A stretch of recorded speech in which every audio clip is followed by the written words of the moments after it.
Good morning, everybody. It's Barb Katie here. I hope you're having a grand day. I certainly am. The sun is shining, and it is absolutely beautiful here in the hills of West Virginia today.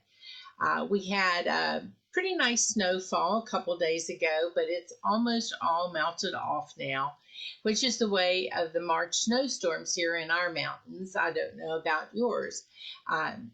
But it was fun to see it come down. It's like winter is trying very hard not to let go, but spring is determined.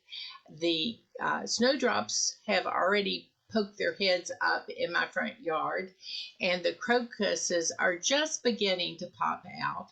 The robins are back, so I know spring will be with us pretty soon. And who knows, maybe if we get a few days of a nice sunshine and breezes, I may actually get to go fly a kite.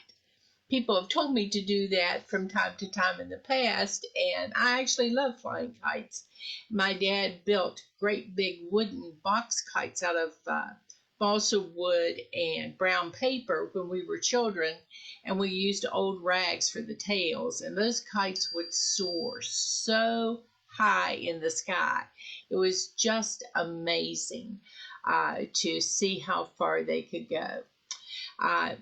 Today, I'm going to share a couple other little Aesop's fables with you. I can't tell you how much I have enjoyed going back to a book from my childhood that my parents used to read to us and revisit some of these wonderful little short stories. Some of them I remember were on vinyl. If any of you are old enough to catch that reference, you'll know what I mean.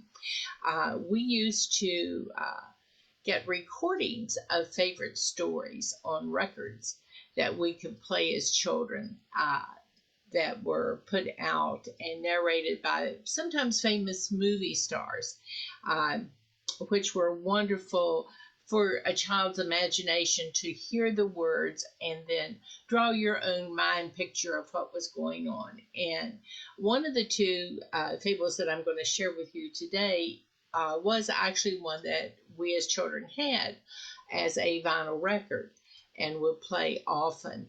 And it's the fable of the ant and the grasshopper. I don't know how many of you may have heard this tale before, but it's a particularly good one. It's one of the life lessons that I tried my best to instill with my boys as they were growing up. And pretty much I think they got the message. Not that they always followed it, because we never follow good advice perfectly all the time. But it's one that they still remember to this day and will talk about. And in this particular fable about the grasshopper and the ants,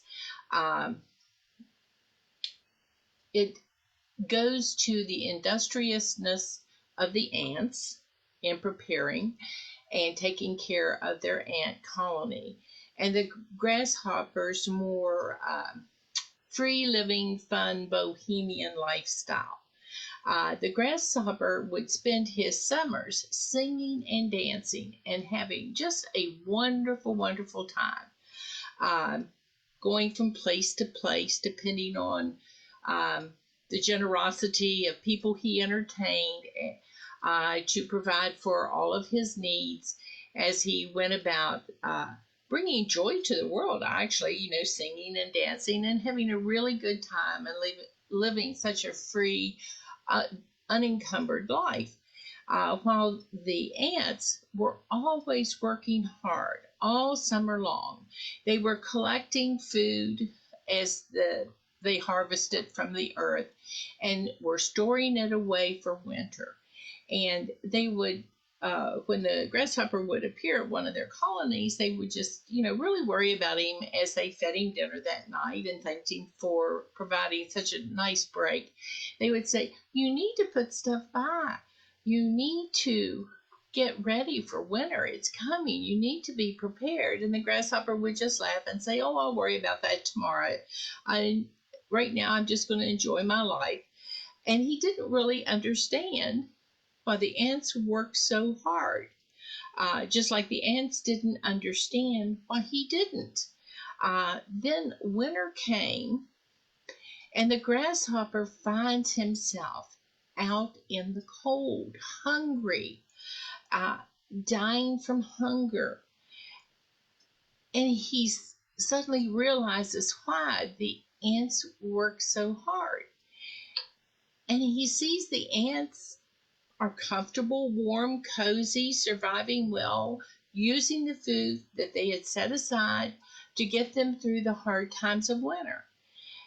And he finally understood why the ants were in the beautiful summer weather working so hard in spite of all of the sunshine and the abundance that was part of the summer season. And the lesson from that story was that there is always a time for work and also a time for play. And just because you don't think something is important right now doesn't mean you should ignore it or keep putting it off. It's okay to have fun. In fact, it's essential to have fun and to enjoy your life and to be happy in the moment. But make sure your work is done also. Always be prepared for what is going to be happening next. And I think that's a life lesson all of us carry with us as we move along, even in our weight loss journey. You will pay a price if you do not prepare and plan. Um, I know when I was down visiting my brother, I was visiting my niece too, and she's getting older. It's hard to say that your baby niece that you used to hold and cuddle is getting older, but she's a mom and she's got, grown kids now. And she was saying, Aunt Susie, I am beginning to see signs of damage done by some of my habits and some of the choices I've made. I said, well, Tammy, that happens to everybody. Um, and you think you've got all this time to make the changes, and then one day the changes that you should have made and didn't result in consequences that sometimes slap you up the side of the head, and you have to acknowledge, you have to deal with, and you now must do different for your health's sake. It's hard to put old heads on young shoulders, and many of us unfortunately seem to learn better the hard way, just like the grasshopper did. It took a bitter cold winter for him to realize the importance of being prepared for winter. He had pretty much coasted along up until that point, and then, when it came, he was just not ready for it. And that's a lesson I like to keep front of mind as I make choices day to day as I'm working at living my healthiest and best life. Um, the body can only endure so much, and we need to help our body stay as healthy and strong as we can as we move forward. And yeah, it's hard. Um, it isn't always probably what you'd rather do. You'd probably rather eat the piece of carrot cake and call it a vegetable, but that's not going to work. You and I both know that. We need to plan. We need to prepare. We need to look ahead. And also take time in the moment for enjoyment as well, to live what I call a balanced life. And a balanced life really to me is a little give and take to make sure that every day is as complete, fulfilling, and satisfying as it possibly can. And that sort of goes to the next Aesop's fable that I was reading that resonated in this theme, and it's about the dog and the shadow. And have you ever watched a small child see his shadow for the very first time? And how when he lifts his foot up off the sidewalk, the shadow does the same thing. And for some children, that's really scary. For some, it's really, really fascinating. But when they first see that shadow, they sometimes think it's a whole separate person. It's not connected to them. It's not them that is actually making the shadow. And to separate yourself from your actions and look objectively at them is not always the easiest thing in the world to do as we move through our life journey. And one of the things that this particular fable focuses on is not being deceived by what you think you see in your reflection, in your shadow. This is the story of a dog that had happened on a huge bone, just a treasure bone. And he was so happy when he found it. He grabbed it up and he started walking along home with that bone in his mouth. And on his way home, he has to cross a river. And so he plunges into the river and he begins dog paddling to get to the other side to get home. And as he's paddling along, he mistakes his own reflection for another dog. He sees himself, reflected in the water, and there's another dog. And look, he's got a bone too. And I think his bone is bigger than my bone. I think I want his bone instead of mine. So he opens his mouth to grab the other dog's bone, and guess what happens? Well, you know what happens. The bone immediately floats down the river, never to be seen again. So now he has no bone. And that to me is sort of the story of the grass being greener on the other side. It always looks that way. But once you cross over into that pasture, you're going to find the same rocks, the same weeds, the same challenges that were in your own yard, probably, and maybe even a few more difficult than the ones you were facing.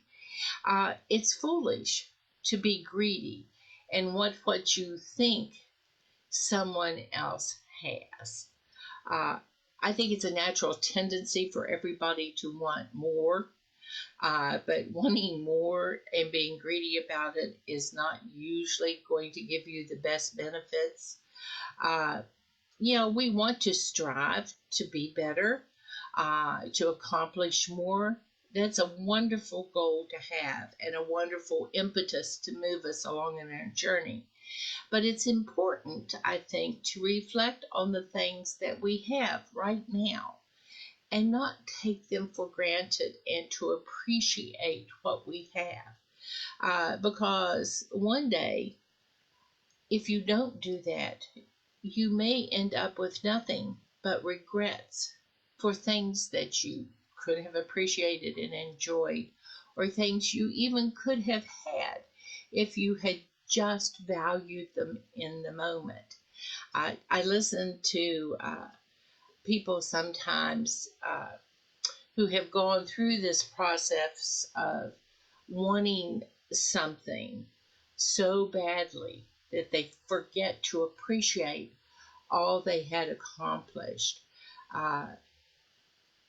One of the dangers, I think, in our recognition system that TOPS has is that some people think that you measure your accomplishment by titles. Well, if I had only lost 3/4 of a pound more, I could have been chapter king or queen. Well, my goodness gracious, look at all you accomplished. That one tiny little bit does not negate everything that you accomplished. Be happy for your achievement. The title is okay, but the title does not devalue everything you accomplished. It just means in that year, at that moment, in that time, this was the result. But you both reached your goals. You both are healthier for the journey that you took, the choices that you made. And you need to celebrate the accomplishment of reaching your healthy weight goals. I guess what I got out of those two fables as I was reading them is Uh, Work hard, do your very best, take time to play because play is a part of living your best life. And the last thing is to be happy with what you're accomplishing, with what you're doing. Don't look to the other side to value what you have been able to achieve. Appreciate it within yourself. Every one of us is a winner. We all are taking the best care we possibly can of ourselves, hopefully each and every day. That will help us live our longest, most active, healthy, and productive lives. And isn't that what we want for ourselves? I am so grateful every day that I'm able to get up, out, and about and make a difference in my life and hopefully help and support somebody else. Uh, every day is a blessing in that way. I'm living the best life I possibly can in the moment. And I hope you are too. I hope you aren't judging yourself harshly because you feel you don't measure up, because you do measure up. You are excellent as you are. You are excellent in your efforts. You are excellent in how you approach your life if you choose to be. None of us are ever going to be perfect, but we certainly can strive for excellence. We can be happy. Uh, there are choices we can make that help us live a fulfilling life. Uh, and I think we have learned with the help and support of each other that we can every day live the best life possible in that day, meet whatever challenges it has to offer us, overcome them as best we can, and to look for the sun to come up tomorrow because thank goodness it always does. I wish you a day full of sunshine, full of happiness, full of joy, and I'm going to head out of here and go visit my weight recorder with a smile on my face because I've had a great week. You'll have a great week too, and I will talk to you later. Bye for now.